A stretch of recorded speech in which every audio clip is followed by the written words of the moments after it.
At number 15 is Stars in Your Eyes, and this level is set in Stars Labs, and you basically just go around and do puzzles. There isn't too much more to this level. It's still fun, but the other levels in this game just had so much more, and Stars Labs is a cool location, but there's just locations I preferred more than this. At number 14 is Fight at the Museum, and this had a great location. The museum was really nice. The level just didn't explore enough with it, I feel. There wasn't any really fun gimmicks in it. Again, it was puzzles, and there was a light puzzle.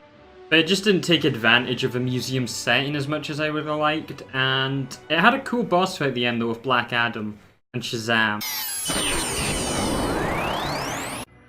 At number 13 is They Think It's All Over. And this was in the Hall of Justice, but it didn't explore it enough. There wasn't much to do in the Hall of Justice. It was 2 climbing puzzles, I guess, and the mirror puzzle, and then you interrupt a fight between Batman and Owlman, and it ends with the Superman vs. Ultraman boss fight, which isn't the best just because those 2 aren't my favourite characters at all, so. And number 12 is Gridlocked, and this is kind of the opposite, where it had a pretty bad start because I don't actually like Lex Tower or any of that color scheme or location, and there was just puzzles in there. But then ends with a really, really good boss fight against Deathstorm, which is actually one of my favourite bosses in the game. So, bad start, good end, unfortunately just makes an average level.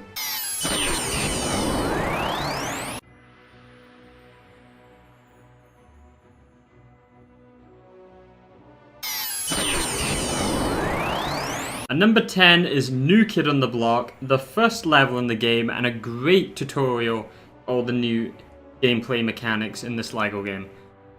Really fun fight, really fun platforming. You escape the prison and then you get to go underground into this molten area where you get your powers, you do more fighting. Then at the end there's a really fun climb up a Gotham tower. So much fun and a great introduction, and sets up what's to come in the later levels. And number 9 is Dark Side of the Moon, the final official level. I'm only doing official levels, bonus levels aren't getting ranked in this.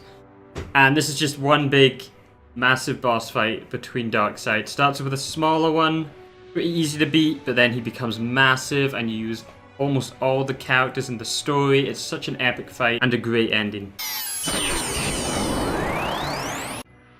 And number 8 is Sea King Trouble, and one of my favourite boss fights in the game with the giant octopus.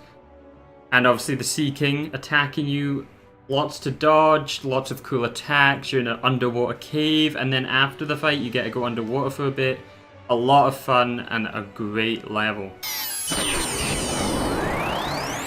And number 7 is Apocalypse WoW, the first time you're in the planet Apocalypse.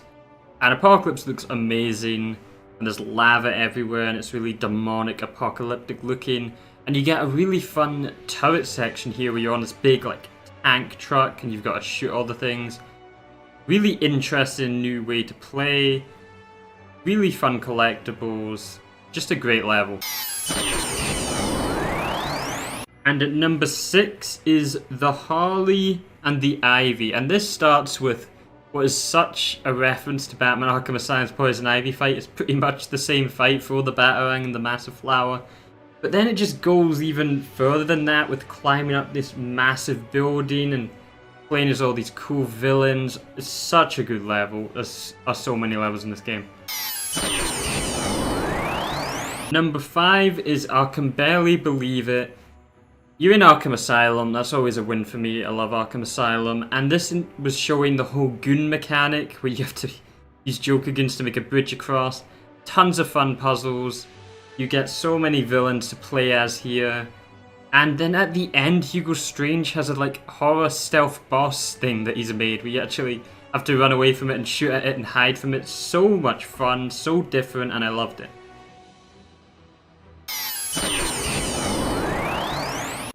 At number 4 is It's Good to Be Bad, and this was set in one of my favourite locations in DC, the Iceberg Lounge.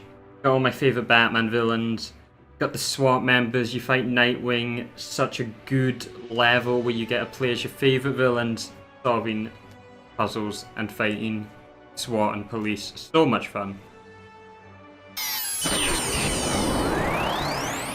And at number 3 is Steppenwolf Surprise. And you gotta climb up an elevator shaft, and elevator. It's so awesome. You're Batman grappling up, solving the puzzles. You go through the building of Wayne Tower. And then at the end, they throw you into probably my favorite boss fight, which was Steppenwolf. And it's a moving train. I love moving trains in video games, especially Uncharted 2's train level. You know what I'm talking about there. You'll know why I like that. But that's what it reminded me of, where you've got to jump on the train, dodge the bullets, and then fight Steppenwolf, who has like a demonic dog that comes after you, and it's Batman and Catwoman, two of my favorite characters, fighting together. Awesome level.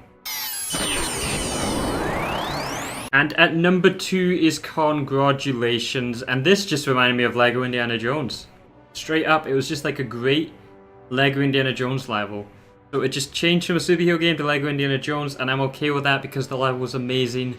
Gorilla Island is a great location, the puzzles were really fun and themed well, and at the end there's a really cool boss. Again, just fantastic levels in this game. And at number 1 is the one with the TRex mech, and that name alone says it's going to be amazing, but that name doesn't do it even half the justice, because this level is like 3 of the best levels in this game mixed into one. They did not need to put so much in this level, but they did. So you start in Themyscira, looks amazing, plays amazing, fight Granny Goodness, great boss fight. That could have been a level, but no. After that, you go to the League of Assassins headquarters in the same level with Batman and Joker fight Deathstroke and the League of Assassins. Again, incredible level. And then you get into a T-Rex mech fight in Dinosaur Island, fighting parademons. It's so good. And then you get on the dinosaur mech and defeat the general. Why did they put so much in this one level? But it's probably the best Lego level I've played in any of the games so far. Maybe it can be beaten, but right now this is like such a good level, and I'd highly recommend you play Lego DC Supervillains. So that has been my ranking of Lego DC Supervillains. As always, like and subscribe if you enjoyed. I will be doing all the Lego games, and more videos are coming soon on video games, movie reactions, Lego, top 10, Halloween. We're doing horror games soon. It's going to be a blast. I hope you enjoy. With that said, this has been Cyberlock Entertainment. Thanks for watching.